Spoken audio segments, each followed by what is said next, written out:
Muito bem, a gente hoje vai falar sobre nossa quarta aula. Nessa quarta aula vamos começar a eletrostática, né? A aula da sexta-feira, 31 de março. Elementos de eletrostática, vamos falar sobre o campo de sistemas discretos e distribuições contínuas. Vamos falar sobre uma função de densidade para uma carga pontiforme, que é a função delta de Dirac, só que é no espaço tridimensional, né? E vamos falar sobre lei de Gauss e potencial. Aí a gente começa o nosso estudo da eletrostática. As referências para essa aula são, obviamente, o nosso livro-texto, né? Cadê? Está aqui, tá certo? Deixa eu botar aqui nosso livro-texto, né? É o livro do Jackson, que fala sobre isso, sobre essa parte de funções delta de Dirac para representação de cargas discretas.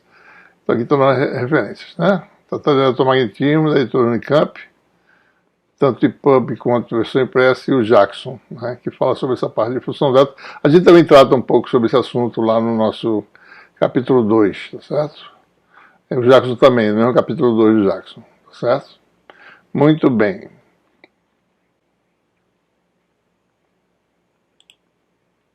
Vamos falar sobre campo elétrico, né?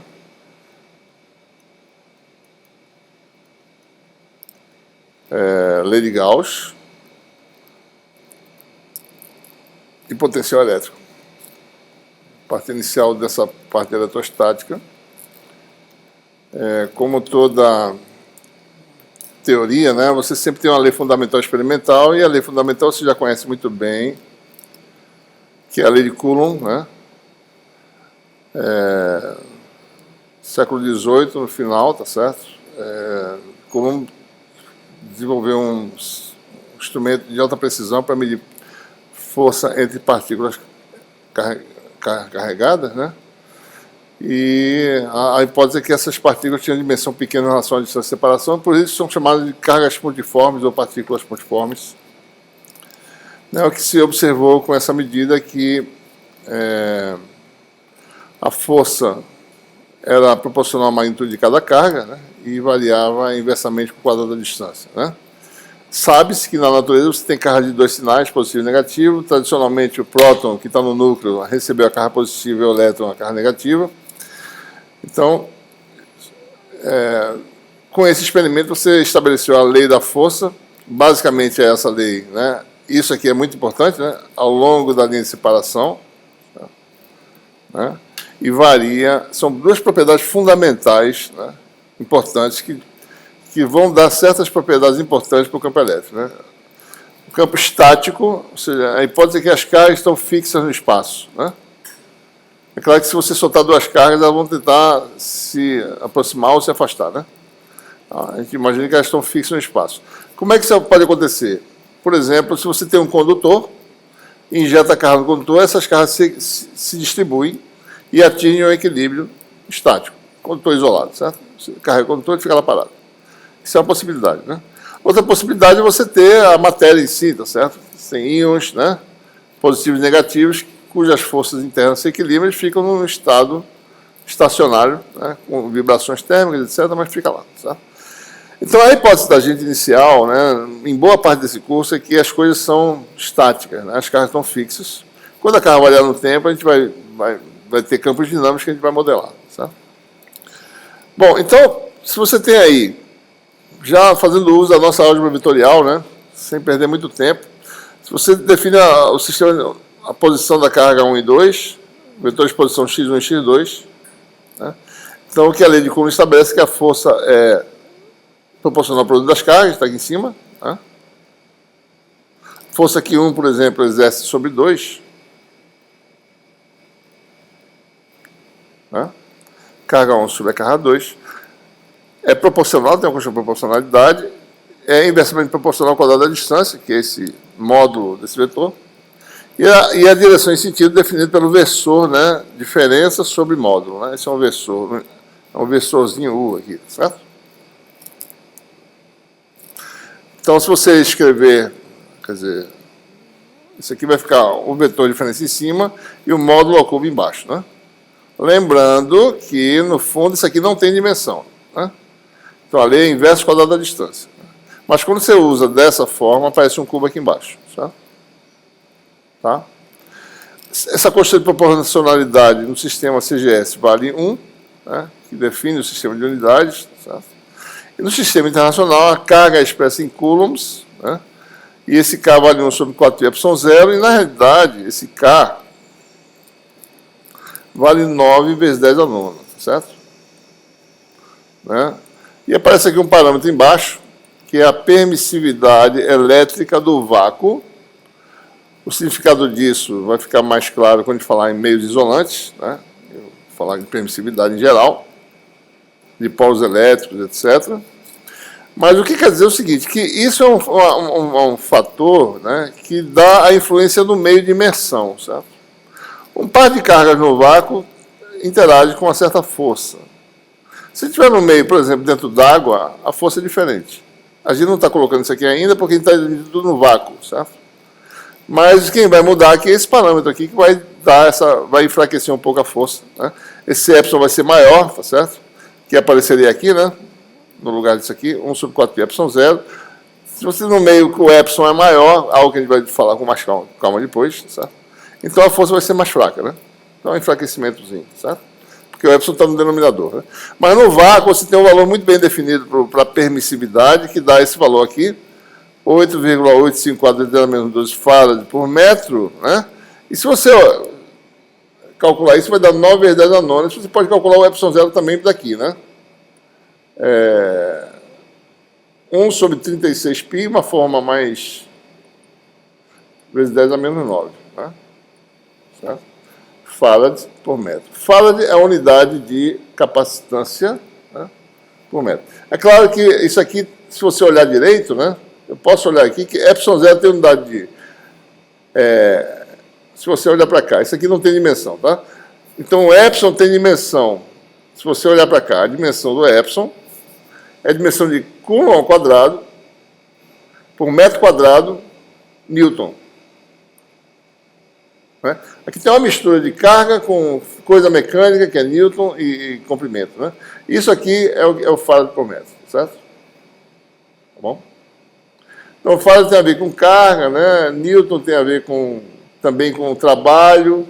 Daí, quando você começa a converter, vai aparecer volt, etc., vai dar isso aí. A gente vai ver também como é que isso chega nesse resultado, tá certo?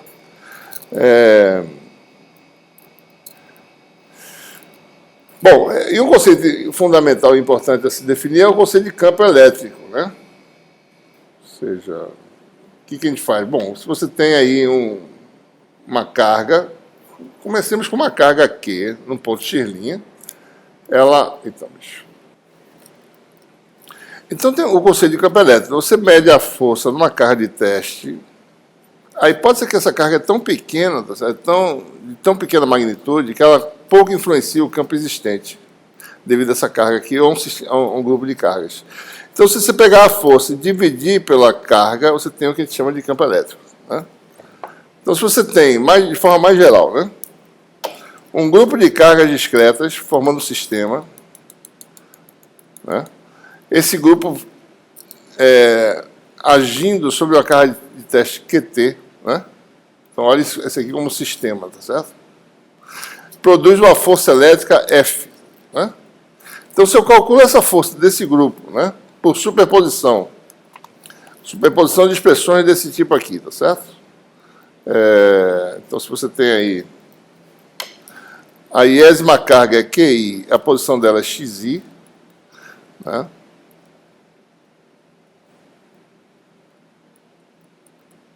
E a carga de teste da posição X. Tá vendo, não? Então, a força elétrica da iésima carga, né, chamada de FI, é igual a 1 sobre 4πε0, né, QI, QT, sobre módulo ao cubo, né, X menos XI ao cubo, vetor de diferença, né? E a força total seria simplesmente a soma nas N cargas, digamos que você tenha N cargas aqui. Tá? você vai ter aí a força total, vai dar soma, né, disso aqui. Ou seja, eu posso pegar esse QT aqui e colocar do lado de fora, né? Tiro o QT daqui, tá certo? Ele não depende da soma, né? Sai. Então, o que sobra aqui é a influência desse sistema nessa carga. Essa influência é que chama de campo elétrico, certo? Essa seria a expressão do campo elétrico de um conjunto de N cargas discretas, né? Se você tem uma carga só, né?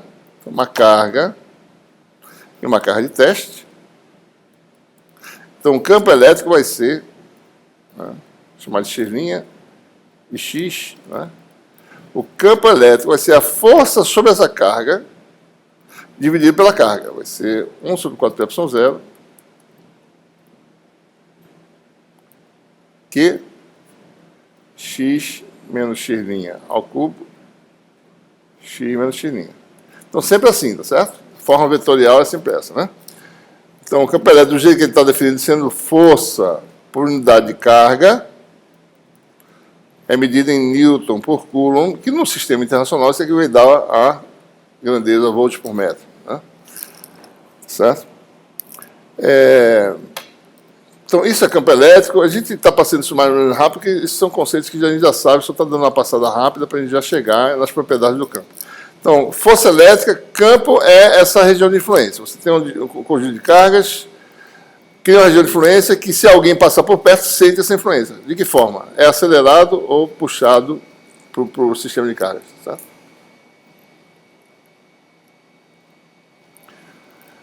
E, em conjunção com o conceito de campo elétrico, surge o conceito de linhas de campo, né? E aí a gente vai começar a ver as propriedades, né, do campo eletrostático.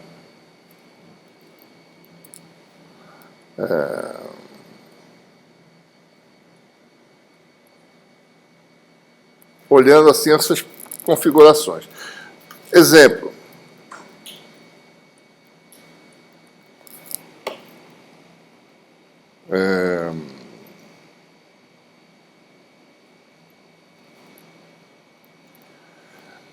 O campo de uma carga putiforme, né? Então, se você tem uma carga putiforme, vamos fazer o sistema de coordenadas, você bota essa carga na origem, tá certo?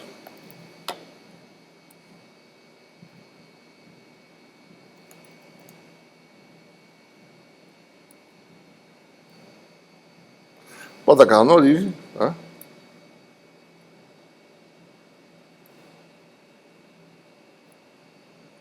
Você quer saber, bom, qual é o efeito dessa carga Q a uma distância R, né? Então, o versor é o versor AR, o versor que dá o vetor posição que vai daqui para cá, o X é R, AR, né? Então, o campo vai ser simplesmente a carga sobre 4πε0 módulo de x ao cubo, né? Porque x' é zero, a posição da carga, x menos x' que dá x. Ora, se x é R, isso aqui vai dar, né, Q sobre 4πε0 R2 versor AR. Então, o campo elétrico ele é sempre radial para uma carga putiforme, né? Então, isso dá uma... A gente pode começar a olhar, tá certo? Por exemplo, o efeito que uma carga de teste positiva, né, que efeito seria realizado sobre uma carga de teste positiva que eu colocasse nessa vizinhança da carga aqui? Se eu coloco uma carga aqui, certo? Ela vai, suponha que essa carga seja positiva, a carga de teste sempre positiva, tá? Ela vai, se essa carga aqui for positiva, vai tender a sair pela linha radial. A trajetória que ela descreveria seria uma linha reta, certo? Né? E dá a sensação que essas linhas estão saindo de onde? Do centro, de onde está a carga aqui. Né? Se essa carga fosse negativa, a carga de teste tenderia a convergir, né, segundo essa trajetória, em direção ao centro. Né? Então aí você já começa a observar que essas linhas de campo, né? Que são essas trajetórias imaginárias, que pode visualizar. Bota uma carga parada, solta ela, vê para onde ela começa a andar. Então, nesse ponto, você tem a trajetória inicial é tangente à linha de campo. Ou seja, o vetor campo elétrico é tangente a essa linha, certo?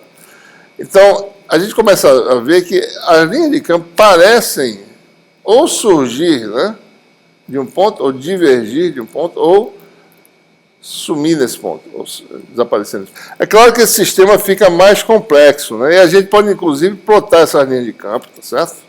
Observando que, se você está no espaço dimensional, tudo que você tem que fazer é relacionar os componentes do campo com as coordenadas da linha, né? Então, a equação da linha simplesmente é 2 sobre E1 igual a dL2 dL1. Essa equação simples permite você calcular numericamente linhas de campo de um conjunto de cargas discretas, certo? Por exemplo, se você está no sistema no plano XY, né? Aqui está a linha de campo, né? Tudo que você tem que fazer é que essa declividade da linha, dy dx, seja igual a razão entre as componentes y e x. Né? Tá? Então, existe uma equação aqui diferencial, dy dx igual a ey sobre x. Né? Certo? Então, por exemplo, se você tem um campo Q sobre 4πε0r2 a r, né? Se eu botar isso no plano xy, tá certo? Isso aqui vai dar Q sobre 4πε0 x2 mais y2 no plano xy, tá? Plano xy. Daí o vetor posição no plano xy seria x a x mais y a y sobre módulo, né? O versor, né?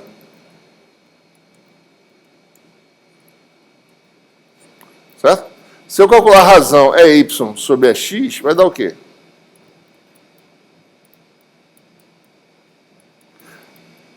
Vai dar y sobre x, né? Que é a equação da linha, dy dx, certo? Então, eu tenho aqui, por exemplo, eu resolvendo essa equação diferencial, eu tenho aí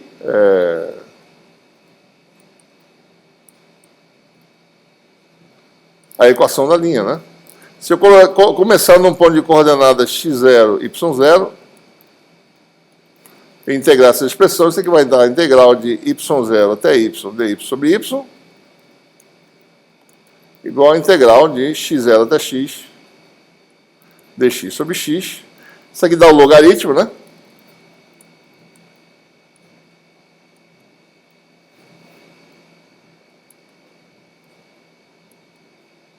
Certo? E isso aqui é equivalente ao quê? Y sobre y0 igual a x sobre x0. Que é uma equação de uma reta, né?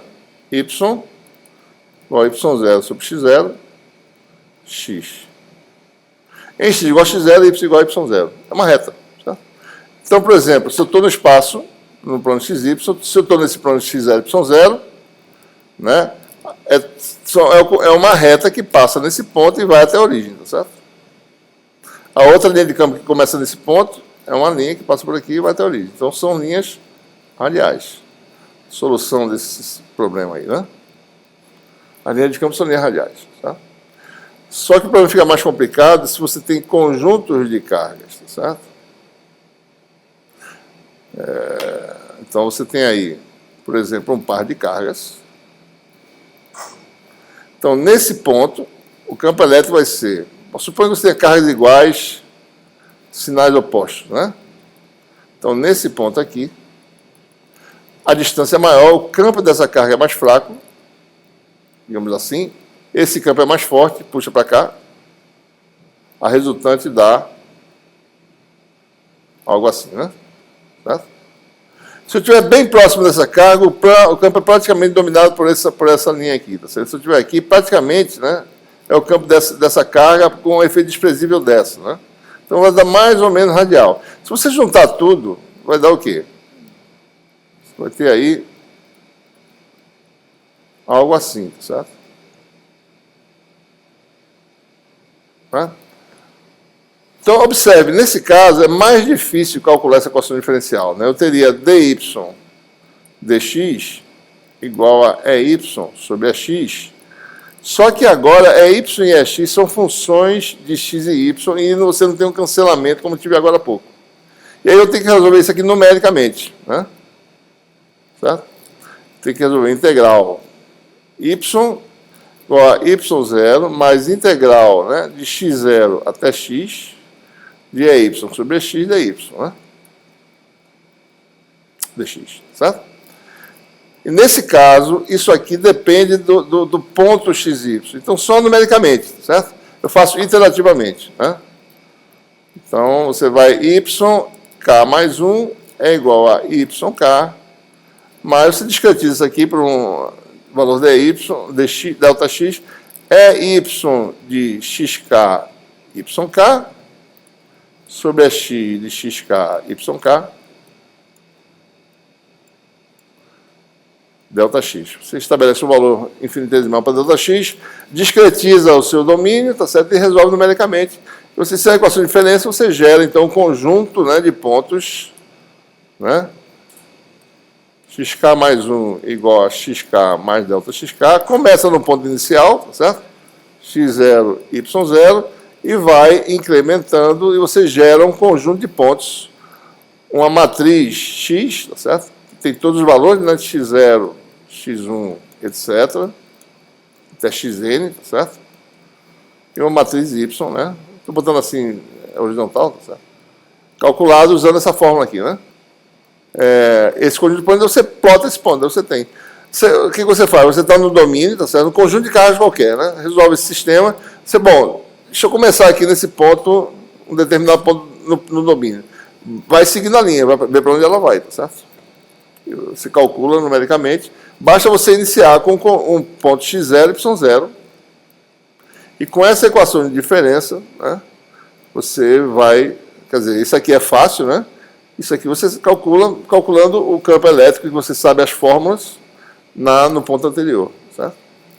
Então, se você tiver em 3 dimensões, aí a equação é assim, é y sobre x igual a dy dx, né? É z sobre x igual a dz dx. Então, você resolve esses sistemas, as coisas dependem de 3 variáveis agora, iterativamente, né? Certo? Constrói o conjunto y e z para cada valor de x. Você vai incrementando, tá? E aí você tem essas coisas, né? Isso aqui foi calculado numericamente, certo? Isso aqui é um par de cargas de mesmo sinal, as linhas de campo são curvas, né? Observe que pertinho de cada carga, a linha é parecida com a carga isolada, certo? E ela começa a se curvar, né? É assim, se eu botasse uma carga positiva aqui, ela tenderia a ir inicialmente seguindo a tangente dessa... Porque a tangente aqui é a direção do campo, né? A direção do campo é a direção em sentido da força, força igual a massa vezes aceleração. Então, a aceleração inicial é nessa direção aqui. E tenderia, se você solta, né, em cada ponto, se você solta a partícula, tende aí nessa tangente. Tá? E aqui, um sistema de cargas de mesmo sinal. Né? Então, acho que a tendência é ir para longe, né?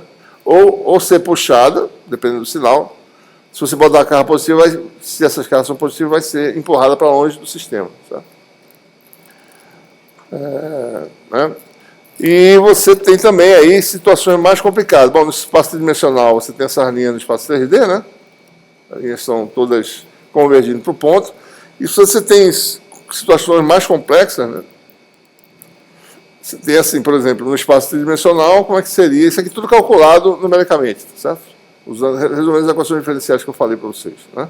2 cargas, 3 cargas, por exemplo, no tetraedro, né? Aqui que a gente vê aqui, essa aqui está repelindo, né? Essa aqui está sendo puxada para... Está sendo repelida, na realidade, né? Acho que são todas positivas aqui, pelo que eu estou vendo. Todas do mesmo sinal, aliás.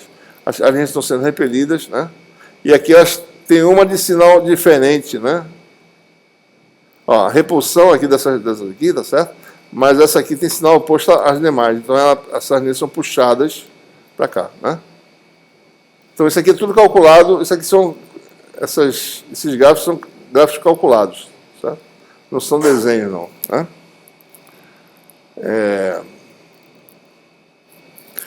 Bom, se você começa a formar muitas cargas, né? A gente vai começar a falar no conceito de cargas distribuídas.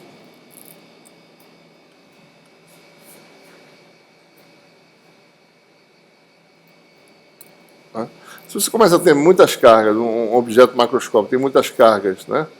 E você, num tamanho diferencial, certo? Diferencial fisicamente, olha, a distância interatômica, tipicamente, né? É da ordem, certo? Mais ou menos 3 angstroms de um sólido, aproximadamente, certo? Então, 3 vezes 10 a menos 10 metros, ou 0,3 nanômetros. Se você tiver um pedaço de material que tenha, digamos, 30 angstroms de lado, ou seja, 3 nanômetros, você vai ter mais ou menos uma rede de 10 pontos, vezes 10 já são 1000, certo? Pontos, né? Se cada pontinho desse é uma carga, né?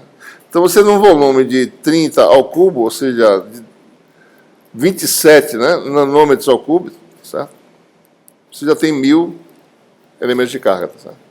Então, do ponto de vista macroscópico, diferencial é algo, certo? Que isso é mais ou menos 10 vezes a distância interatômica, aproximadamente, certo? Então, isso para a gente é um elemento de volume diferencial dV. Né? Então, nosso dV é isso, tá certo? Então, eu posso imaginar que essa carga, né, supor que cada pontinho desse é uma carga, esteja distribuída uniformemente nesse volume. Se a minha escala de variação de campo é muito maior do que 30 angstroms, né, por exemplo, micron, né, se o campo variar no comando de onda óptico de micron, isso é muito pequeno. Então, quando eu tivesse muita, eu posso aproximar isso como sendo uma coisa contínua, tá certo? Se eu quiser investigar o que acontece entre átomos de um sólido, aí eu tenho que realmente esquecer essa questão de densidade e olhar cada carga discretamente. Né? Mas quando você tem muitas partículas, e a escala de variação é grande em relação ao tamanho das coisas, né? Então eu posso imaginar que a carga está distribuída continuamente nesse volume. Você tem uma carga ΔQ no volume ΔV, né? E você fala de uma função de densidade, como sendo o limite, né? De quando ΔV tende para zero, mas não é para zero, é para esse tamanho aqui, tá certo? Mais ou menos, né? Na prática. O zero é mais ou menos dimensãozinha de 30 anos, tá certo? De ΔQ e ΔV. Né? Então, isso aqui seria a densidade de carga, né? Então, se você tem um corpo macroscópico em que a densidade de carga é ρ, então você pode calcular o campo elétrico, né? Pega um elementozinho dV', localizado no ponto x' e calcula o vetor campo elétrico no ponto x. A contribuição do elemento é a contribuição da carga que está nele, dq, né? Sobre módulo de x menos x' ao cubo, vetor de diferença, né? O que eu faço? Se eu quiser calcular a carga total, eu somo, e aí eu vou parametrizar isso em termos da densidade do ponto x', dV', eu tenho o campo total. Vai ser a soma disso, soma contínua, que dá uma integral, né?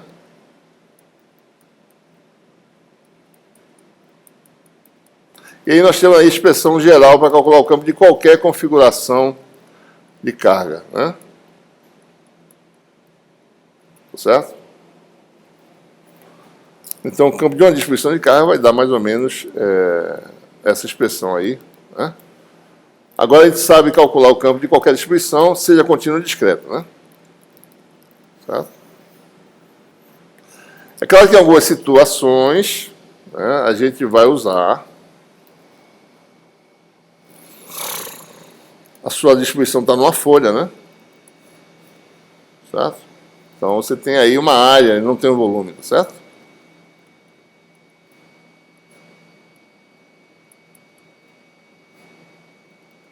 Então a gente vai falar de uma densidade de carga superficial, ρS, né?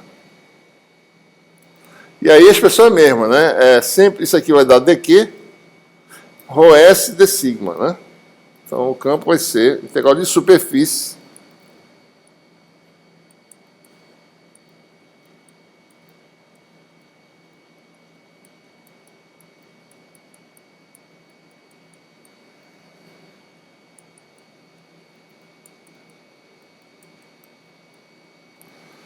né? É sempre dq isso aqui, né? Eu gostaria de observar para vocês a notação que a gente usa, né? O ponto de observação é sempre x, tá certo? Está fixo. Você calcula o efeito elétrico no ponto x. E você integra, né, na variável de integração. Quem é a variável de integração aqui? X'. Tá? A função densidade é uma função dessa variável. Pode ser variável a densidade. Então, é uma função dessa coordenada, certo? Então, é importante observar as nuances aqui, né? E assim por diante. Se você tiver uma distribuição de carga linear, né, também a mesma coisa. Você pode aproximar. Certo? É claro que a gente vai usar ferramentas mais sofisticadas aqui no curso, mas, por exemplo, eu posso também fazer de forma bem simples, né, um comprimentozinho aqui dl' num ponto x'. Então, eu vou falar de uma densidade linear de carga coulomb por metro, ρL. E o campo agora é a soma no caminho C. Né? Tem um caminho aqui, vai do início até o fim, tá certo?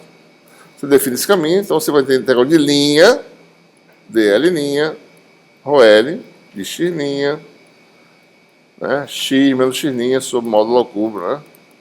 Como antes. Tá? Observe, integrais de linha de vetor, né? Integral de linha de vetor, certo? Vai dar um vetor, né? Integral de superfície de um vetor, são as integrais que a gente comentou no capítulo 1, certo? Integral de volume, né? Que são integrais de vetores. Bom, a gente vai precisar também ver, certo? Como é que a gente lida com cargas discretas, né?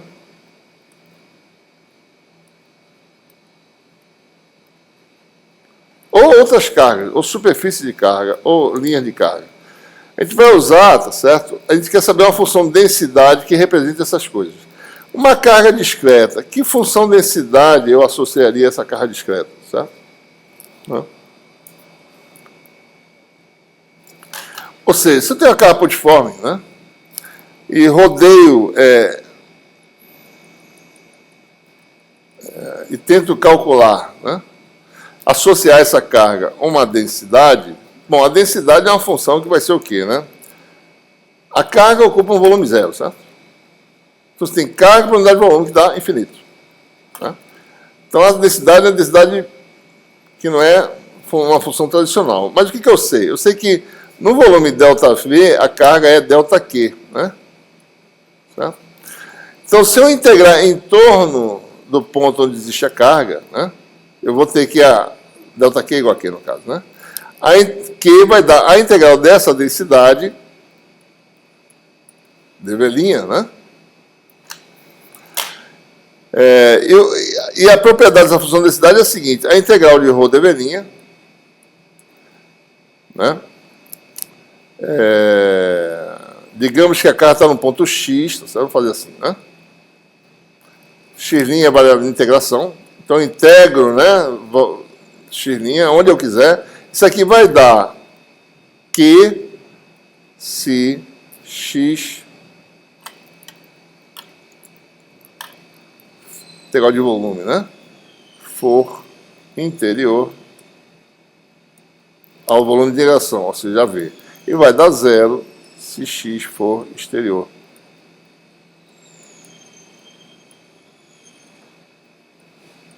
Né? Então, a função de densidade tem essa propriedade. A função de densidade de uma carga tem essa propriedade. Integral de ρ dV', já falei aqui, tá certo? Então, quem é essa função de densidade? Bom, a gente vai se inspirar na função delta, tá certo? A função delta, em uma dimensão,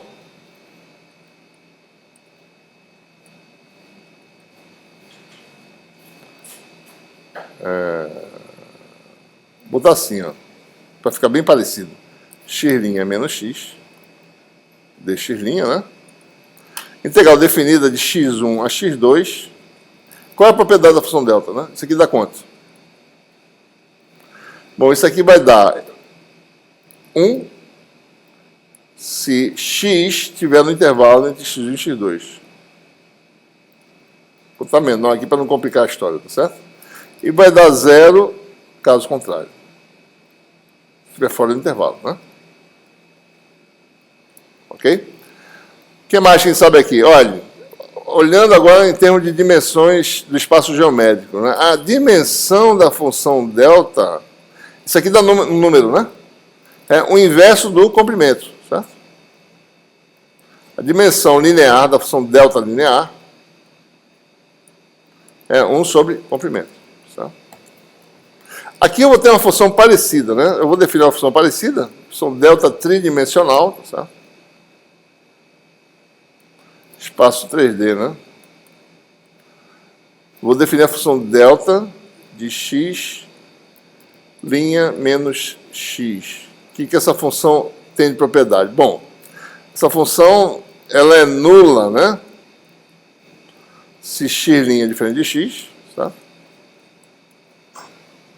E qual é a propriedade dela? Bom, a integral de volume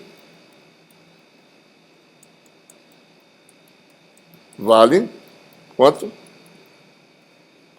1 se x' é interior, né? 0 caso contrário.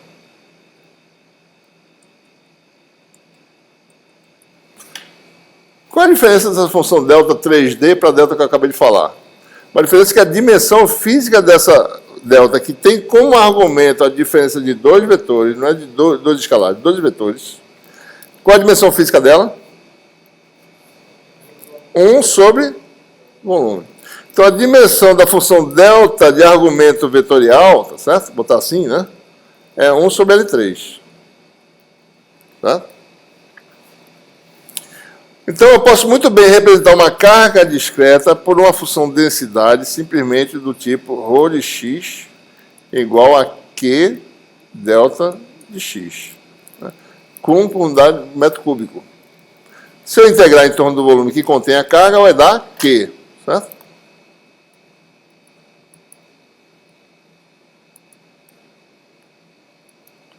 Se Q for interior, né? E vai dar 0 caso contrário. Né? Certo? Então, a gente vai usar a função delta para representar certas situações, né? Tem carga discreta, bom, bota uma função de densidade, bota a função delta. Não precisa saber quanto é que ela vale. Na verdade, a função delta é qualquer coisa muito acentuada, tá certo? Muito acentuada e saiu daquele ponto, 0. Né? Uma função sinc, por exemplo, né? É uma representação da função delta.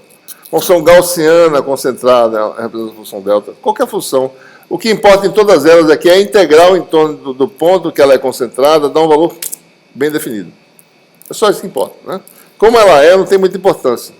Porque a escala de existência dessa densidade é tão pequena que a sua escala de variação da sua grandeza é muito grande em relação a essa escala. Né? Quando ele fala de uma carga por fora, ele está falando, por exemplo, um elétron, né? Ele tem um volumezinho lá, pequenininho, certo? Mas é tão pequeno que você só quer saber, passou por aqui e tem uma carga. Você integra, dá um valor aqui. Né? Por exemplo, né? Então, se você for fazer as contas, isso deve ter na lista, eu acho, não sei se eu já passei, deve ter na lista. Por exemplo, se você fizer em cartesianas, você pode mostrar, né? Isso aqui vai dar delta de x menos x' é o produto de 3 unidimensionais, tá certo?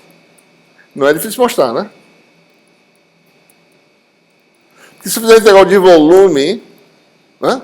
Disso aqui, vai ser um produto de 3 unidimensionais, tá? Cada um tem dimensão 1 sobre L, né? E você vai ter, o resultado vai dar unitário ou nulo, né? Ou seja, dimensionalmente é assim, né? Se você tiver em outro sistema de coordenadas, aí tem os fatores de escala que vocês vão ter que ver como é que é, certo? Né? Que é fácil ver também. Vai ter um fator de escala aqui embaixo, né? Que aparece. Uma coisa importante, tá certo? Também um pouquinho mais de propriedade da função delta, que vocês vão já se habituando, né? Isso aqui a gente acabou de falar, né? A função é nula. Integral em torno de um ponto, né? Se ele tiver dentro, dá um ou não, tá certo? E essa propriedade aqui é importante também, né? Integral de... Como essa função é muito concentrada, né? Se você integra, por exemplo, unidimensional, né? Você tem aqui, por exemplo, uma função, certo? Você tem aqui, olha em uma dimensão, uma função que varia, né, na sua escala de variação. Então você tem aqui a função delta, que ela é assim, né? Certo? F de x e delta de x menos x0, certo? Então você está integrando integral de x1 a x2, né? Entre dois pontos desse produto, f de x, delta de x menos x0, né? Como essa função, como esse produto sempre dá 0, 0, 0, 0, você pode tirar isso aqui da integral, né? E calcular só em cima de x0. Isso aqui vai dar f de x0, integral de x1 a x2, estando, né, passando pelo intervalo, delta de x menos x0, né? Então, assumindo que x0 esteja no intervalo, isso aqui vai dar o quê? 1 vezes f de x0, ou seja, f de x0. Essa é uma propriedade importante, né? Não, f é variável, mas só como o produto só tem valor não nulo em cima do x0, então você pode botar em evidência, tirar da integral e calcular só em x0 a função, como eu fiz aqui, tirei f de x0 e calcular a integral só da delta, que dá 1, certo? Então, essa é a propriedade, né? A integral de f de x delta de x menos x0 dá f de x0, né? Uma propriedade importante, certo? Isso aqui já falou, né? Tem outras propriedades que vão ser tema de lista quando chegar lá na oportunidade. Delta de uma função, 1 sobre o módulo da derivada nos pontos onde a função tem raízes, né? Delta disso aqui, tá certo? Então tem um fator de escala aqui, né? Então você tem aí, se você tem uma função que tem várias raízes, tá certo? Né? Então você vai ter delta dessa função, só vai ter significado quando a função for 0, né? Certo? Porque delta de 0 é 1, né? Então vai dar um conjunto de deltas nesses pontos, né? Com um fator de escala aí, tá certo? Que depende... Outra coisa, a função delta é sempre positiva definida, tá certo? Ela é sempre positiva, né? Não é que ela é sempre positiva, a integral dela é sempre positiva, certo? E o valor máximo dela é sempre positivo, né? Por exemplo, a função sin pode representar a função delta. A função sin faz isso, né? E tem valores negativos pequenos aqui do lado, certo? Mas a integral disso é positivo. E o valor máximo da função sin é positivo, certo? Então a função delta tem o valor máximo que é positivo. É uma função cuja integral é positiva. E tem mais, a função delta também é uma função par. É uma coisa importante, né? Função gaussiana, a função sin, né, que é seno de x sobre x, tá certo? São representações da função delta, né? Adequadas. Então, observe, né? Se você tem um conjunto de n cargas pontiformes,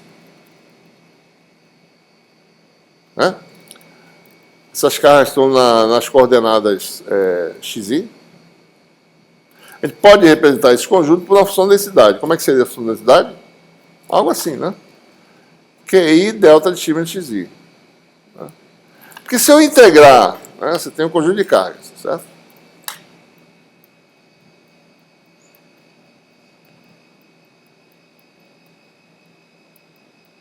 Eu integrar num volume que contenha parte desse sistema, né, o resultado da integral, a integral de ρ dv, vai dar as integrais que contribuem, as funções delta, são as funções associadas a esses pontos, né?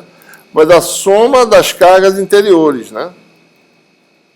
Chamar de as m primeiras cargas estão aqui dentro das n, né? Tem n cargas. Então vai dar uma soma, né? Que vai dar a carga total que está contida nesse volume. Se você fizer a integral, vai dar isso, né? A integral de delta aqui vai dar um valor unitário, Vai dar Q1 vezes o volume unitário, mais Q2, etc. Né? Exemplo, vou fazer mais um exemplo aqui para ilustrar ainda mais, certo? Vamos calcular o campo de uma carga usando função de densidade, né? Função delta. Né? Por exemplo,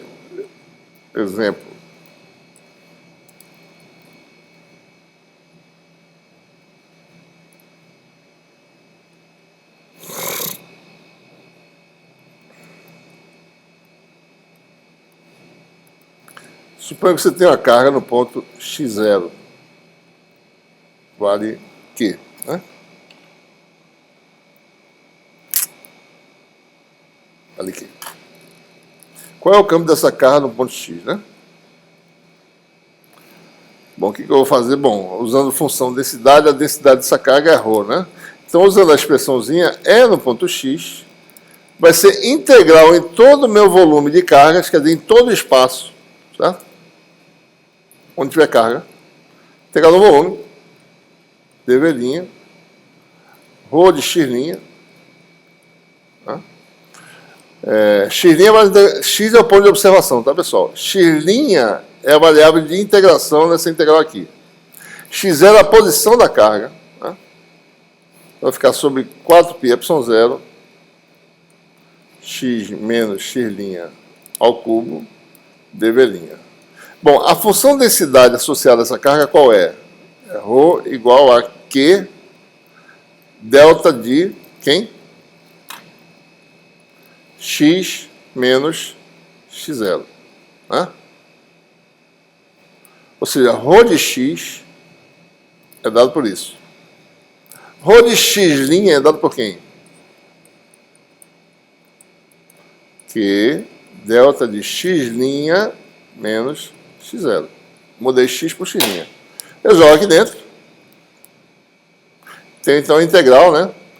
A função, é aquela propriedade, né? Integral, né? De f de x delta de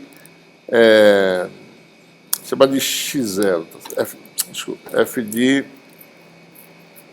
x delta de x' menos x0, né? dv', isso aqui vai dar o quê? F de x0 ou 0, né? Se x0 é interior, vou botar assim para simplificar, tá? 0 se caso contrário.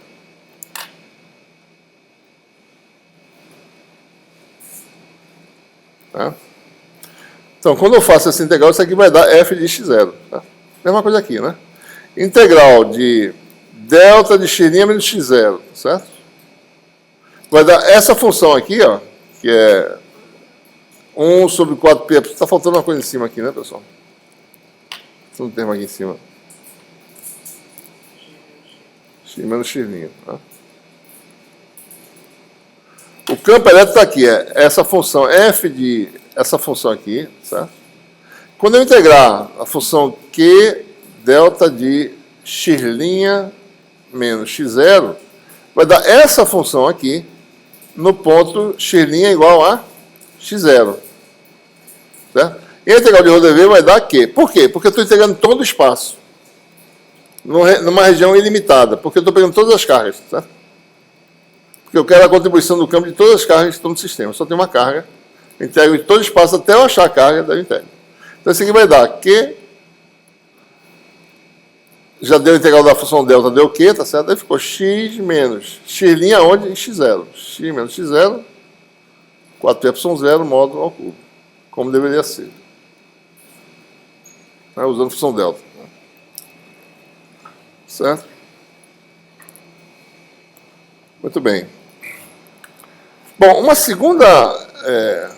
uma primeira propriedade do campo, né, que surge do fato dele ser radial, ou seja, o campo, a força entre duas cargas, essa lei é fundamental da lei de Coulomb, né? A força entre um par de cargas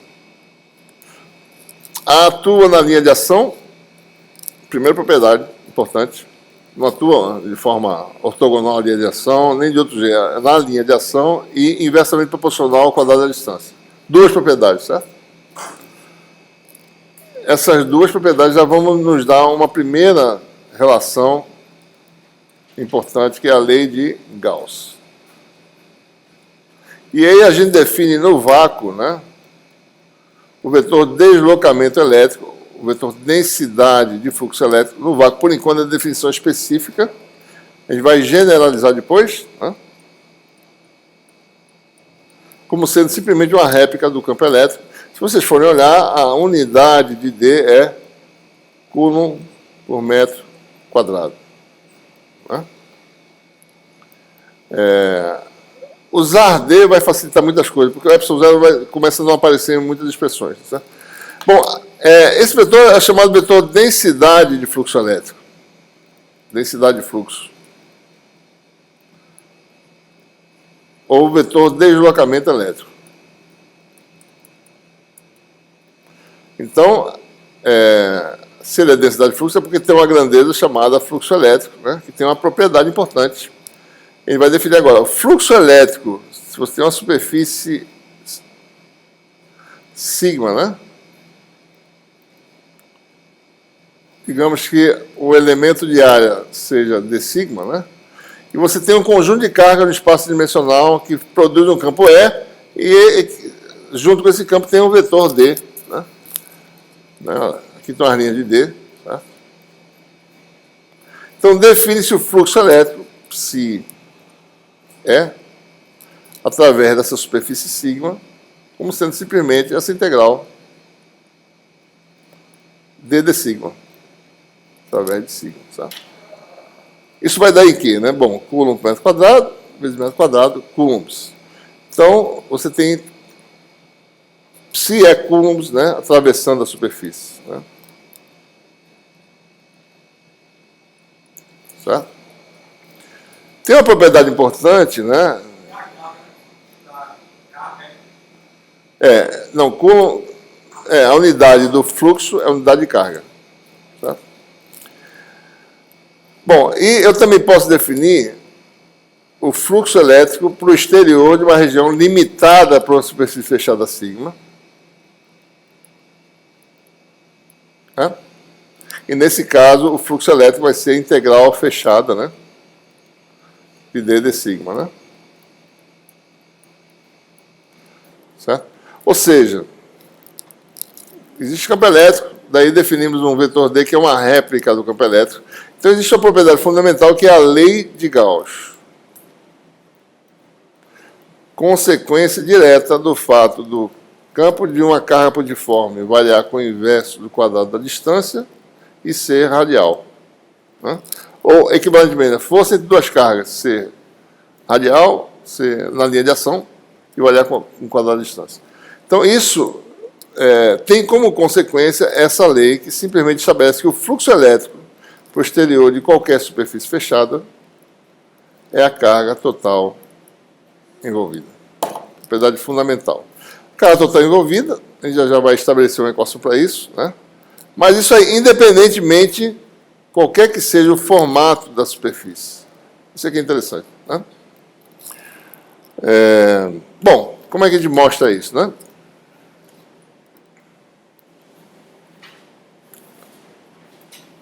Uma construção geométrica simples, a gente mostra isso, né? E a gente vai se beneficiar do nosso conceito de ângulo sólido, certo? Então, calcular o fluxo, a gente começa com a carga pontiforme, certo? Então, tamanho aumentado aqui, mas vamos assumir que isso aqui é uma carga pontiforme. A uma distância R, ela produz um vetor D, né? Isso aqui é o quê? ε0 é, certo? Por exemplo, né?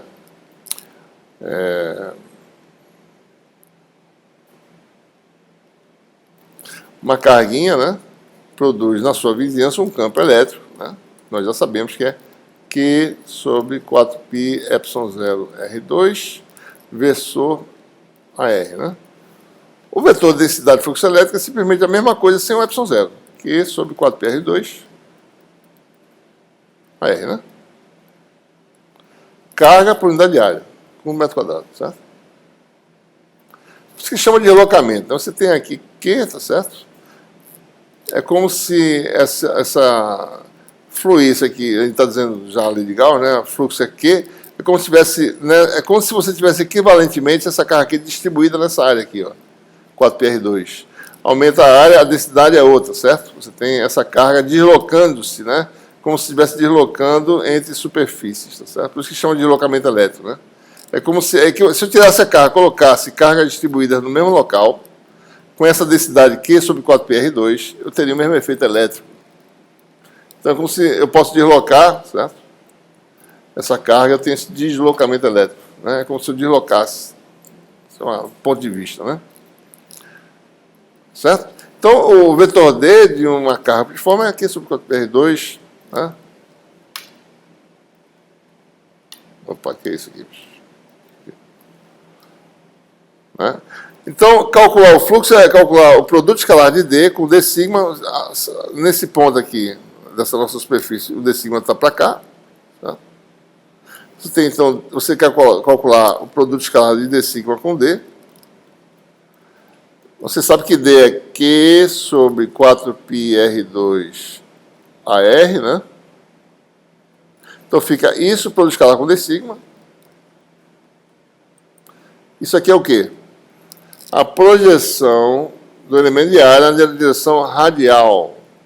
Ou seja, componente o quê? Radial do D sigma.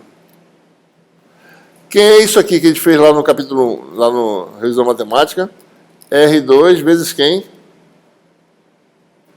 Diferencial do ângulo sólido de ômega. Né? Ou seja, isso sempre vai dar D sigma radial, que sempre vai dar R2 de ômega. Qualquer que seja a distância à origem. Bom, quando eu faço esse produto desses dois, o que acontece? R2 cancela. Então, para me formar essa figura fechada, integrar na superfície, é integrar o ângulo sólido de 0 a quanto? O valor máximo, que é quanto? 4π esferoradianos. Então, você tem integral de 0 a 4π, Q sobre 4π, de ômega, que é o fluxo, né? Que vai dar quanto? Q. Então, por isso que independe da forma, né? A área da calota esférica, que é a componente radial do D sigma, aumenta com R2. O D cai com 1 sobre R2. Se caísse com 1 sobre R3, não dava certo. Nem com 1 sobre R. Tem que ser 1 sobre R2, para poder cancelar o efeito. E daí, por causa disso, e por causa de D ser radial, por que D radial? Porque eu tive a componente radial do D sigma, certo? Que é exatamente o R2 de ômega. Então, são duas propriedades. O campo cai com o inverso quadrado de distância e é radial. Por causa disso, existe essa conservação. O fluxo elétrico é sempre igual a carga Q. Não depende da forma, porque tem um cancelamento, né? Tá? Se você colocasse a carga do lado de fora, você pode dizer, bom, se a carga for zero, o fluxo dá zero, né? Não tem carga. Mas você tem que dizer, bom, e se a carga estiver do lado de fora, né? Certo? Vai dar zero, né? Mas dá zero por quê? Porque se você for analisar essa construção geométrica aqui, né? A gente subdivide esse volume arbitrário em duas partes. Numa parte, o produto escalar é negativo, porque o elemento de área está invertido aqui. Na outra parte, na parte de cima, o produto escalar dá positivo, né? Cosseno do ângulo, né? E ambas as regiões subtendem o mesmo sólido ômega máximo. Então, quando você calcular a integral nessa superfície fechada, vai dar um valor ômega do lado de cá e um valor menos ômega do lado de cá e dá zero o resultado. Tá? Não é simplesmente botar Q igual a zero, né? Colocar Q do lado de fora e ver se tem um resultado. Realmente dá zero, certo? Né? Bom, se você tem um conjunto de N cargas, a gente aplica o mesmo princípio, como eu estava falando agora há pouco, né? Certo? Vamos enumerar as primeiras N1 cargas, tá certo? Dentro da superfície. Tá? E as seguintes do lado de fora. Então, quando eu calcular o fluxo desse conjunto aqui, o fluxo, ou seja, o D total é a soma dos Ds das cargas individuais. Né? Eu posso escrever aqui assim, tá certo? D, soma. O D total é a soma dos Ds de todas as cargas, né? Soma de I igual a 1 até N de DI. Né? Eu posso subdividir isso assim, de I igual a 1 até N1, tá certo? As primeiras N1 estão dentro, mais soma de I igual a N1 mais 1 até N, só que estão fora DI. Né?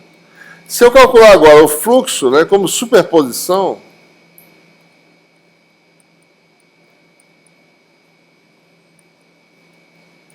vai dar a soma dos fluxos das cargas internas, que dá a soma de QI,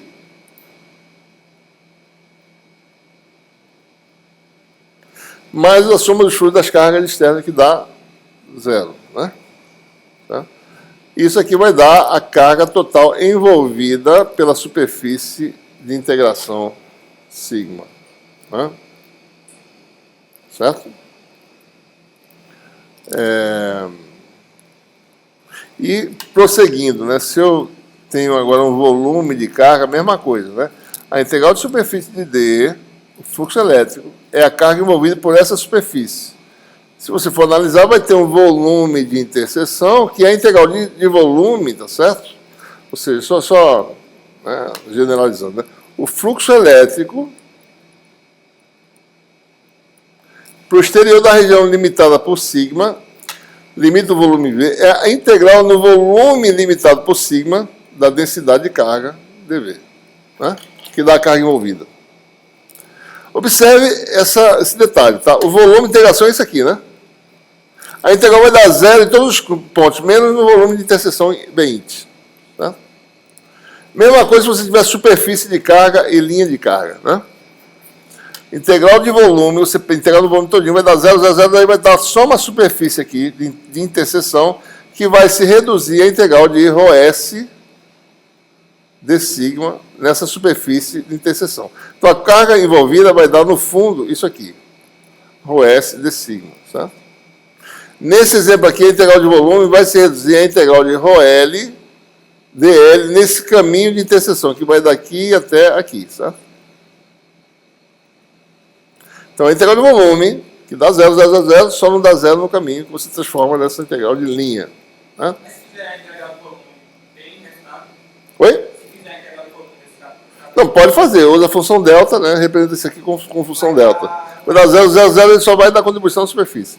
Usa a função delta aqui, no caso da unidimensional, isso a gente vai fazer lá quando chegar a equação de Poisson Laplace, tá certo?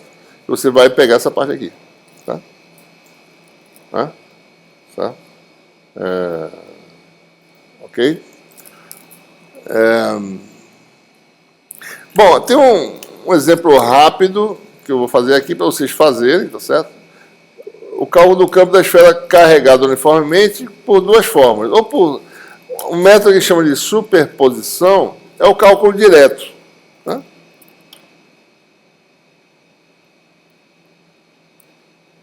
Como é que é o cálculo direto? Campo é igual a integral de volume, né? Ou de tirinha.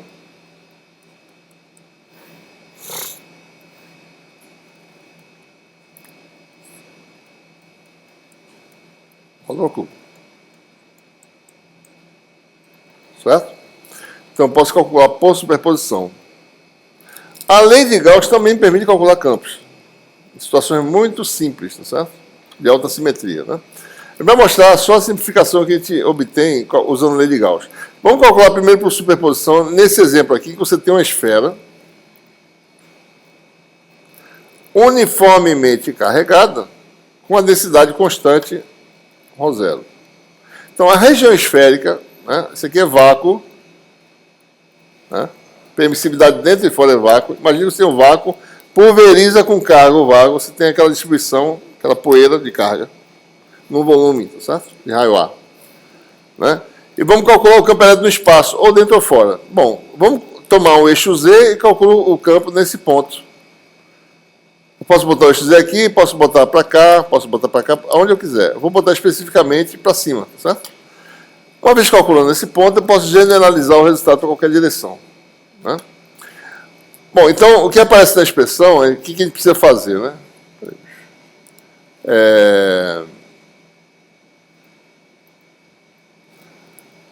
é preciso identificar os elementos de integração, né? Aonde eu estou calculando o campo, a posição X, quem é o elemento de integração, com quem ele varia, com que elementos de coordenada ele varia, quem é o elemento de volume, né? E como calcular essa integral, tá certo? Integral vetorial, né? Certo? Então aqui está a posição X, Z a Z.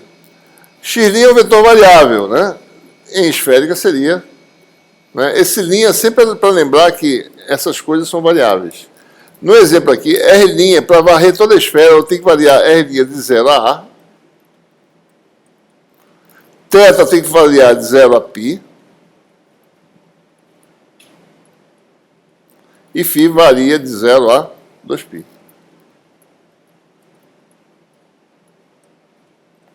E os linhas, só para lembrar, são coisas variáveis, certo? X não, X está parado, X é fixo. É onde eu calculo o campo, né? Então, se você jogar na expressão, certo?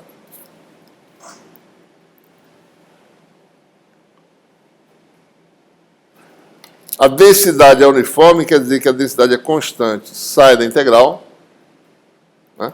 Fica aqui dV', x menos x', módulo desse vetor de diferença ao cubo, né?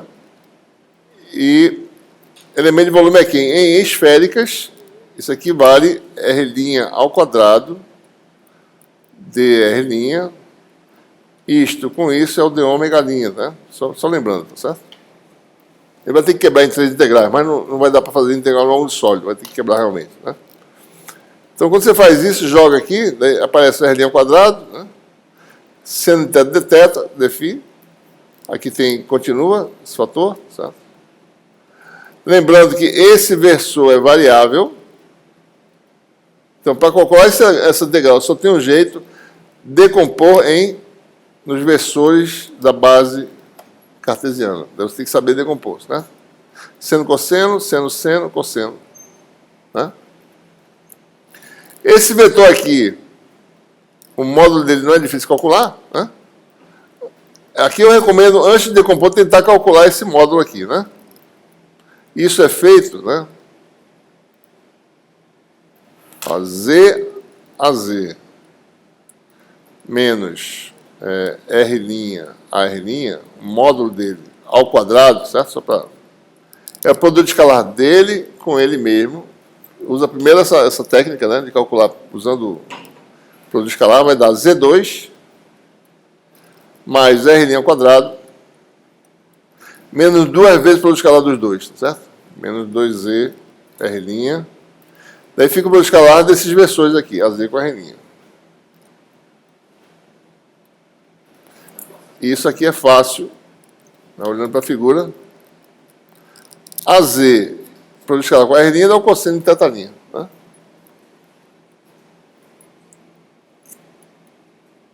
Certo? Bom, isso aqui é o cubo, né?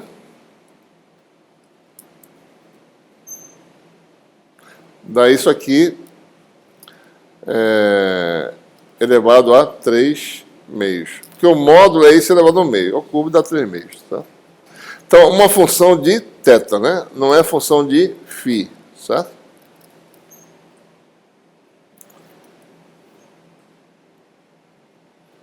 Então, você tem... Aqui está o resultado, né? Então, você tem esse resultado aqui.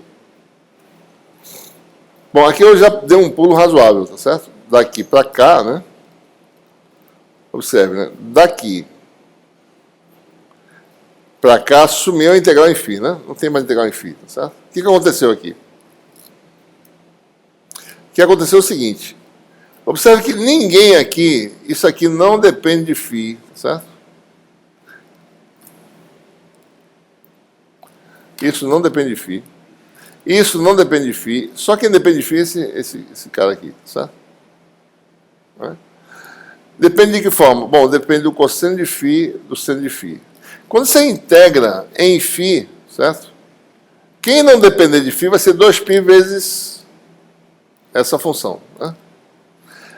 E esses elementos aqui, que dependem só do cosseno e do seno, a integral de 0 a 2π dá quantos? A integral do cosseno dá zero. Integral do seno, dá zero. Então, essas componentes desaparecem, tá certo? Daí fica só a componente de cosseno, e quando eu fizer a integral de cosseno, vai dar 2π cosseno. Né? O AZ sai, certo? Daí, por isso que a gente tem já esse resultado. Aqui, já 2π com 4π deu 2, né? Já foi embora. Daí fica essa integral aqui para calcular. Ela parece difícil, mas não é. Certo? É trabalhosa só. Né?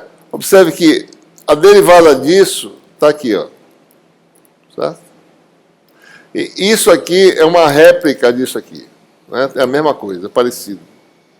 Isso é integral de funções potência de U du, tá certo? Se vocês forem fazer, né? Vou deixar para vocês fazerem essas contas, certo? E fica algo assim, que resolvendo a integral em θ, certo? É grande, mas é factível de fazer. Né?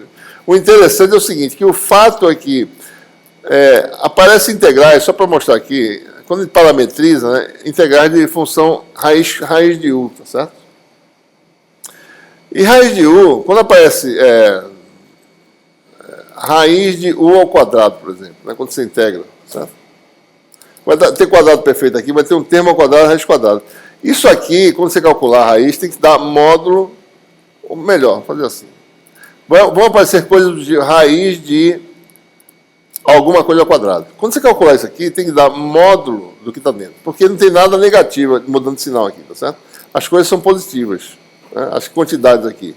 Quando você parametriza as coisas, né? Esse parênteses aqui, na realidade, é isso aqui, é um quadrado perfeito, certo? Que aparece.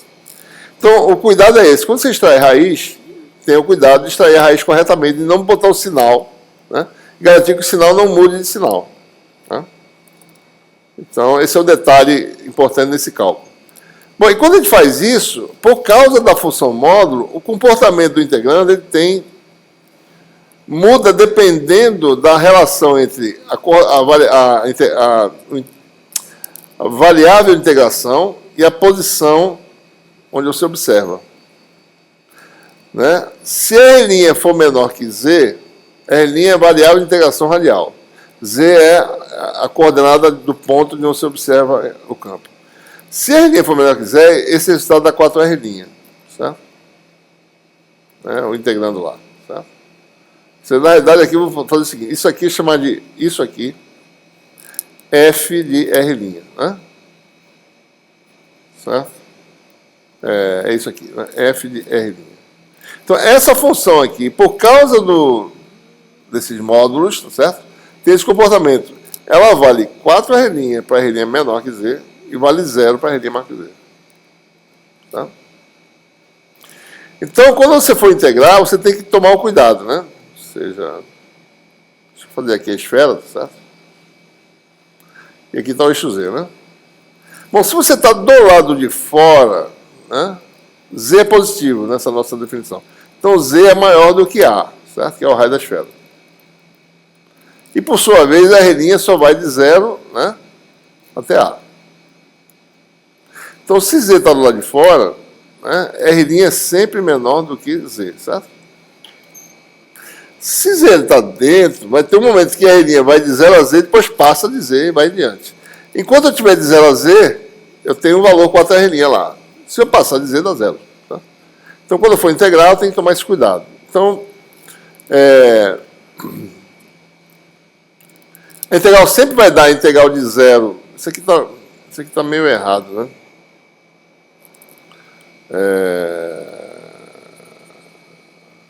Isso aqui é só no caso de Z maior do que A. Ou igual, no caso, certo? Então, a integral vai dar a integral. Isso aqui não está certo, não, tá certo? Deixa eu tirar isso daqui. Então, quando o Z está do lado de fora, você pode integrar de 0 a A sem problemas, que a função é sempre aquela F de R' dá 4R' com R' dá 4R' ao quadrado. Né? Você tem uma integral simples de calcular, dá esse resultado aqui. Campo no exterior, tá certo? Se você está dentro da esfera, então você vai integrar de 0 a Z e de Z até A dá 0 o resultado. Porque o integrando dá 0, certo? Você quer a integral de 0 até de 0 a A, vai ser integral de 0 a Z mais Integral de Z até A. Aqui você tem 4R' ao quadrado de R'. Aqui você tem 0 de R'. Então dá na prática a integral de 0 a Z. Né? E nesse caso a integral vai dar ρ0 Z sobre 3ε0. Né? Então se você generaliza, né? Vamos botar o desenho aqui, né? A uma distância, isso aqui eu botei o eixo Z aqui, eu podia botar o eixo Z em qualquer lugar, certo? Se eu fizer isso aqui como sendo a uma distância, né? Definir pelo vetor x igual a R a R, né? O Z vira R. E o AZ vira AR. E tem um resultado generalizado, tá certo?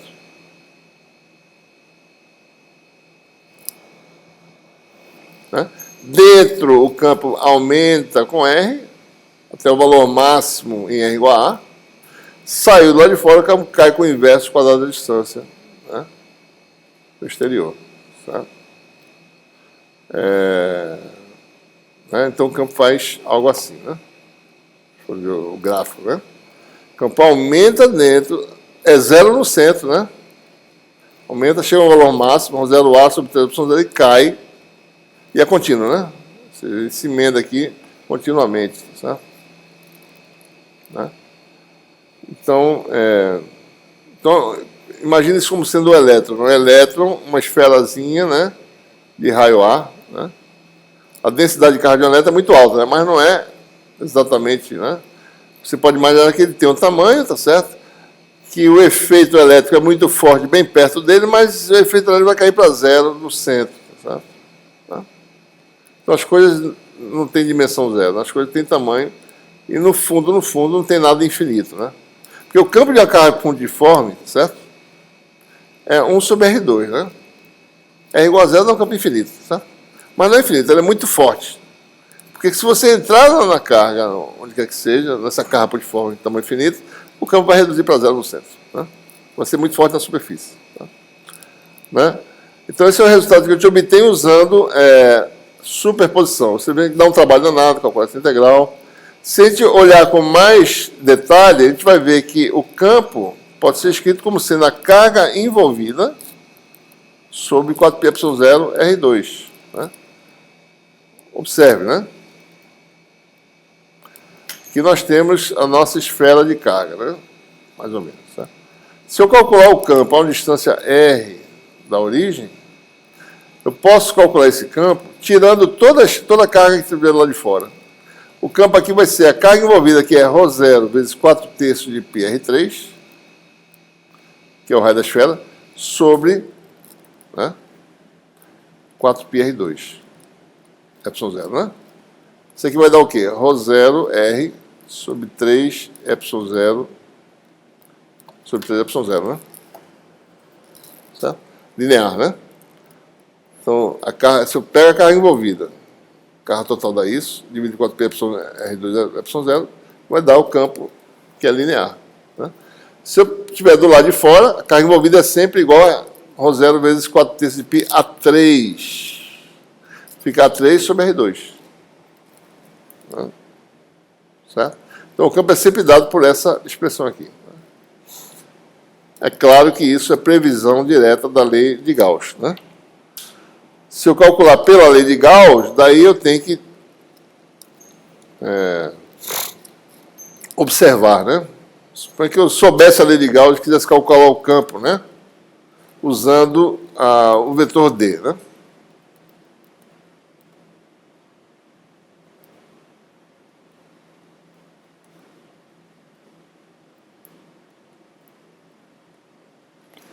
Se olhar isso como um problema a ser resolvido. Bom, dada essa equação, quem é D? Sabendo algumas propriedades de D, sabendo que o D de uma carga pontiforme é radial, e sabendo que ele de uma carga pontiforme varia com o inverso do quadrado da distância. Certo? Então, aí é um problema, né? Nossa incógnita, se olhar isso como sendo uma equação para ser resolvida, está dentro da integral. Certo? Como é que eu faço para resolver esse problema? Só posso determinar D se eu conseguir tirar dentro da integral. Né? Eu só consigo tirar se eu souber duas respostas importantes.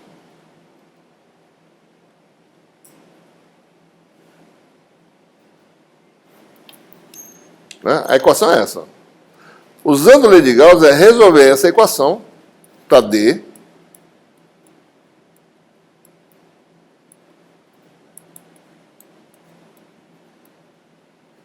Né? Em que a incógnita dentro de uma integral. Né? Eu só posso fazer isso se eu tirar D da integral. Então, para isso, eu preciso saber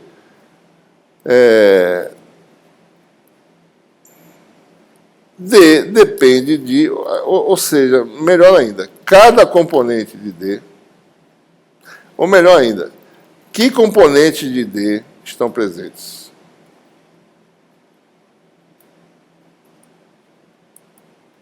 Esse é o problema de resolver problema com lei de Gauss, é assim. Né? Você precisa saber primeiro uma análise, né, da distribuição para ver qual é o componente que sobrevive.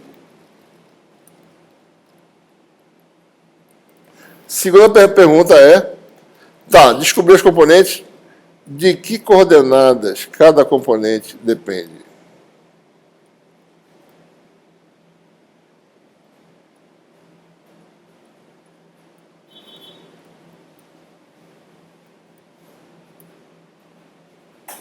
Certo?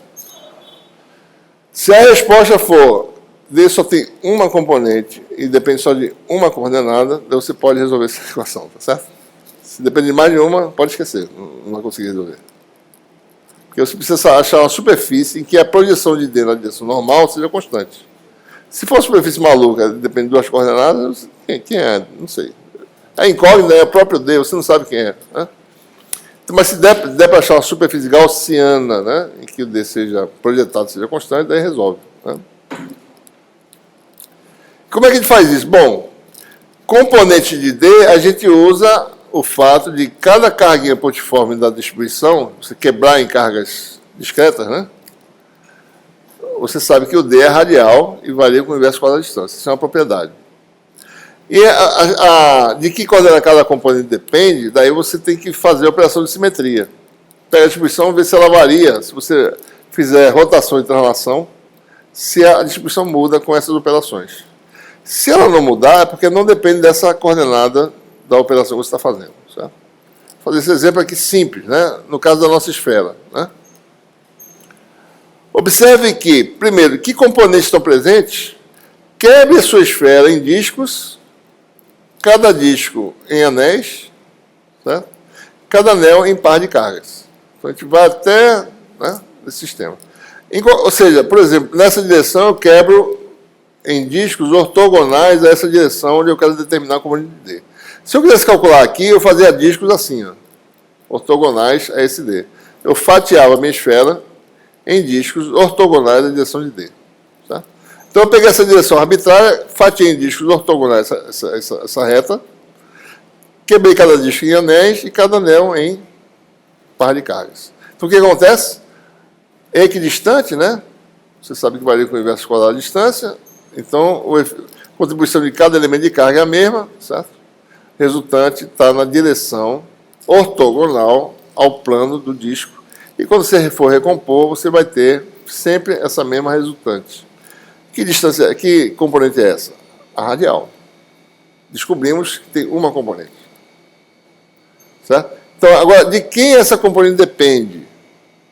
Bom, daí você faz operações de simetria. Em esféricas, você roda em relação a φ, a sua distribuição, roda em relação a θ, certo?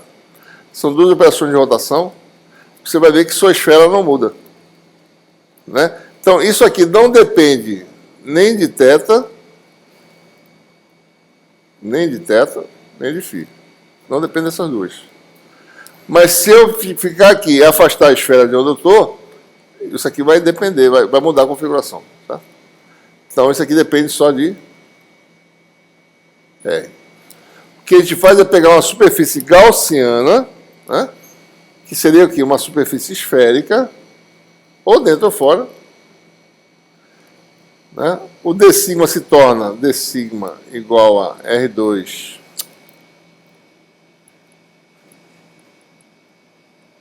d ômega a R. Quando eu faço D escalar D sigma, fica D radial, que eu não sei quem é, certo? R2 de ômega. Ora, numa superfície R constante, isso aqui sai da integral, certo? O R2 sai da integral, porque R é fixo. Então eu achei uma situação que eu possa tirar o D da integral. Tá? E quando você faz, você vai ter, finalmente, né? Você tem lá o fluxo. Vai dar D radial, R2, integral ao longo do sólido, que dá 4π. Né? E a carga envolvida por essa esfera de raio R é a densidade, que é constante, no caso, né? 4/3 do volume. Você tem aí o D dentro, né? O 0, R sobre 3. Linear, certo? O campo teria um ε0 aqui embaixo, né? Do lado de fora, a mesma coisa. Isso aqui dá isso. Do lado de fora vai dar... A carga envolvida é 4/3 de πa3.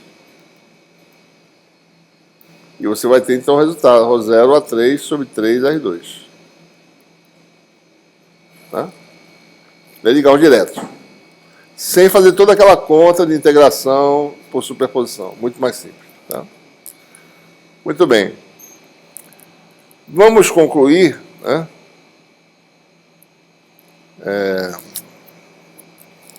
Só com a segunda propriedade do campo elétrico, né? A gente não vai falar sobre essa parte aqui, vai falar na próxima aula, na realidade.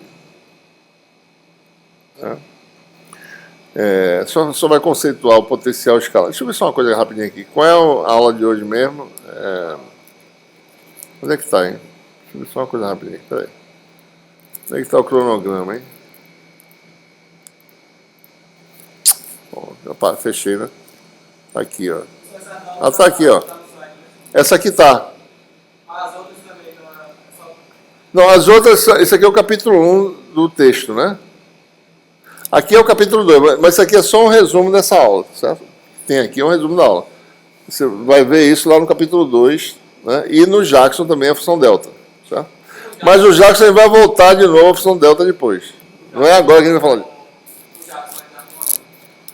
Ou na biblioteca ou na livraria. É verdade. Então tem que arrumar na biblioteca, tá certo? Tá bom? Então eu posso cobrar 400 pelo meu, né? Que fica mais barato. Olha, então veja, a gente hoje só vai conceituar o potencial elétrico e depois a gente vai falar sobre energia. Que eu estava começando a falar agora, mas vai falar na próxima aula, tá certo? Tanto é que não vai dar tempo também. Mas vamos só terminar essa aula falando sobre a primeira propriedade, né? Só lembrando, é uma lei de conservação importante que a gente derivou, né? A lei de Gauss, né? É uma lei importante que vai ter consequências, que vai ser uma equação de Maxwell, né? Que essa equação de Maxwell, inclusive, vai ser uma equação que vai ficar válida em qualquer situação, tá? Isso já é uma das equações de Maxwell de forma integral, tá? O fluxo elétrico é igual à carga envolvida, tá? E essa equação vale para campos dinâmicos também, tá? Continua válida, né? Uma segunda propriedade do campo, né, no caso estático, ela é obtida olhando, né, para a expressão do campo, né? Vou falar aqui sobre potencial escalar. A expressão do campo é essa aqui. Qualquer que seja a situação, vai ser sempre isso aqui. A soma, né, das contribuições das carguinhas decays, né, que estão aqui, tá certo? E daí a gente observa isso aqui,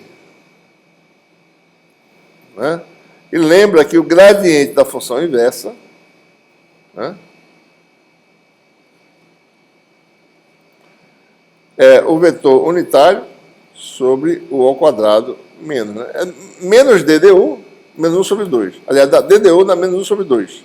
Veja o versorzinho que está na direção dessa escala ultra, certo? Se fosse gradiente de 1 sobre x, daria o quê? AX, né? Sobre x2. Tá? Em particular, se eu pegar o U,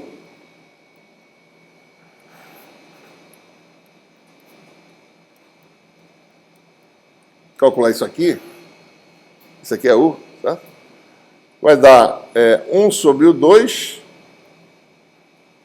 menos, né?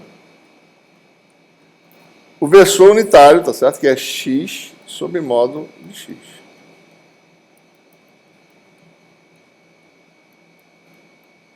né? E assim sucessivamente. Gradiente de 1 sobre módulo de x menos x0 menos x menos x0 sobre módulo ao cubo. Né? Então, o que acontece? Nós temos esse fator aqui, só que o x0 lá não é x0, é x', né?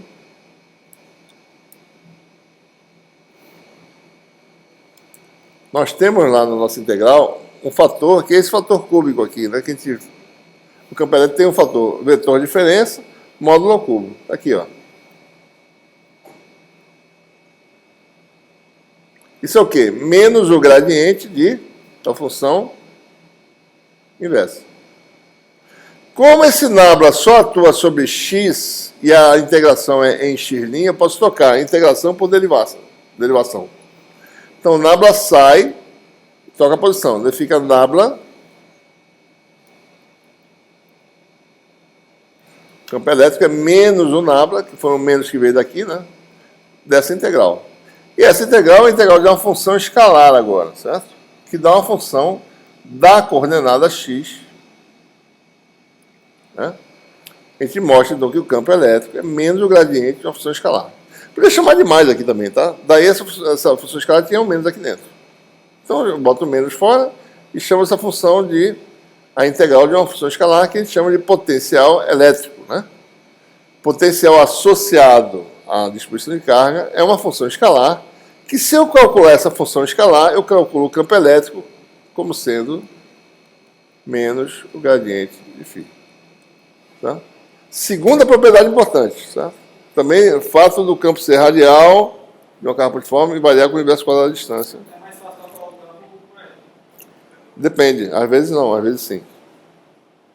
Às vezes é mais fácil calcular o campo direto do que calcular assim. E às vezes é mais fácil calcular assim primeiro.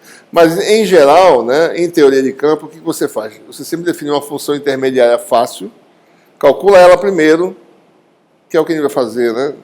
Solução da equação de Laplace-Poisson, usando várias técnicas, é resolver para essa função aqui, para depois calcular o campo. Você vai fazer derivada depois. Né? Então, mas é uma propriedade fundamental. O campo é obtido do gradiente de uma função escalar. Tá? Propriedade fundamental. O campo, no caso, o campo eletrostático. Né? Eletrodinâmico já não é assim, tem outra componente, não é só isso. Tá bom? Então, só terminando, né, o potencial está habituado, né, no laboratório é em volts. Né? Então, se você define potencial em volts, é fácil correlacionar aqui com as coisas. Certo? O que é um volt? Né? Coulomb, né? Certo? Coulomb, que é isso aqui. Isso aqui é Coulomb. Farad por metro aqui embaixo. Coulomb por Farad, né? Certo? 1 volt é igual a 1 Coulomb por Farad. Bom, o que é Farad? Bom, daí transforma em unidade mecânica misturada, etc, etc. E o Farad é Coulomb por volt, quer dizer, unidade de capacitância. Certo? Então, o campo elétrico, agora saindo de unidade mecânica, porque o campo elétrico era newtons por Coulomb, né? Para não ficar falando em unidade mecânica, a gente está falando de coisas elétricas, né? A gente passa agora para volts, né? Campo é volt, e o nabla é 1 sobre metro, é volt por metro. Bom, se o potencial... isso funcionou por quê? Porque o campo é radial. Não é porque ele varia o quadrado de inversão da distância. Certo? Olhe para cá, né? É o fato do campo ser radial que permite expressá-lo com um gradiente de função escalar. Ele não precisa variar com o quadrado de distância. Isso aqui podia ser a função elevada a n aqui, por exemplo. Certo? Eu podia fazer o gradiente de um escalar, né? Eu ia sempre provar que o campo elétrico é o gradiente escalar. Então, isso aqui só funcionou porque o campo de uma carga pontiforme é radial.